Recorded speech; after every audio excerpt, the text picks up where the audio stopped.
Hi everyone, we are Industrialink and we are transforming the Namibian biochemical industry into a circular one.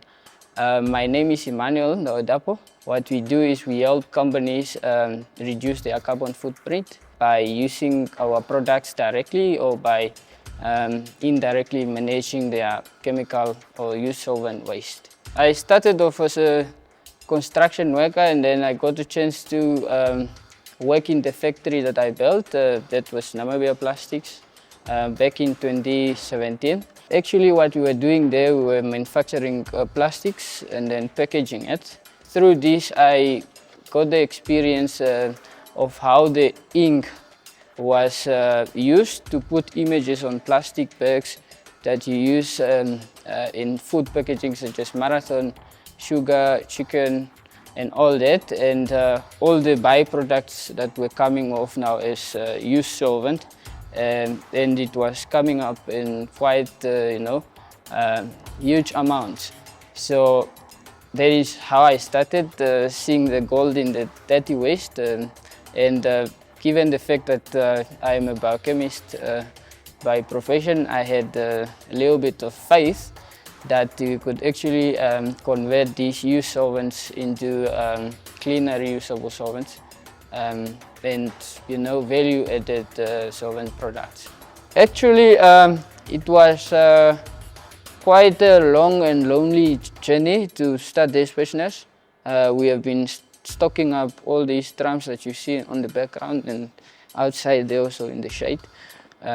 Took about 3 to 4 years to just stock that up while we find funding.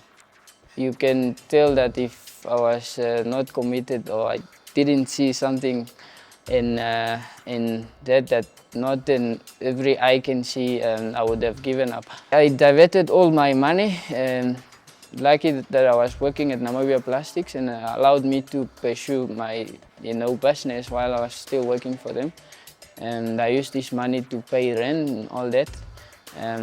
Transportation and hiring forklifts to offload my waste and all that. And later on, funding came through. Of course, Total Energies was very good. It kept me going, and then Bellatrix Financial SM came in very well also.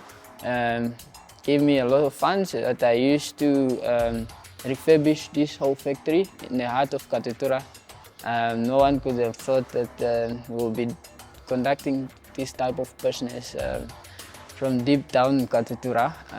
We used to do this. We employed our fellow Namibians, welders and artisans to put up this whole structure. Some environmentalists as well to do some impact assessment and draw up management plans, so that we are compliant and we are operating in a very safe and directed way. Of course, this is a new industry and it required a lot of hands, from labor to all that. We have required a lot of input from our colleagues, employees. We have employed about 10 to 20 people in the construction, and we have also supported our brothers who are driving or giving transport to transport our raw material to the site. And later on, when we started, we were just 2, but now we are almost 4. We are making up sales, and we will soon be getting into our full cycle capacity operations. So that is 24 hours. And then we will require someone to run the shift and that. Regarding the environmental part of our operations, we are really doing well on this part, because this is kind of the heart of the main business of our main operations. Because when we recycle at least 1,000 liters of used solvents, we are able to recirculate that back. And then we are saving up, or we are reducing something in the order of 5 to 7 tons of emissions that could have come from this waste if it was left open or dumped at a certain dumping site, or incinerated, it would have been total loss.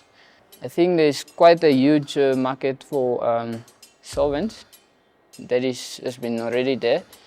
Since our whole Namibian economy depends on imports, mainly on chemicals.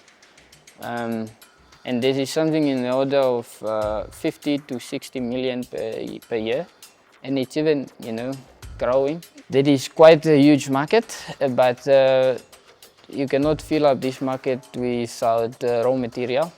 It's either you have enough raw material to collect and then process into reusable solvents and then supply, or we are maybe looking at some sort of manufacturing from raw material, low value raw material such as biomass, and we have been tailoring some research and development on this, trying to link up with universities, NCR, and all that. There is also an opportunity for value addition, which is quite lucrative, because if you value add, you are able to sell small volumes, but a lot of money, a lot of value for it, and there is also quite a market for us, and we are trying to get into that market.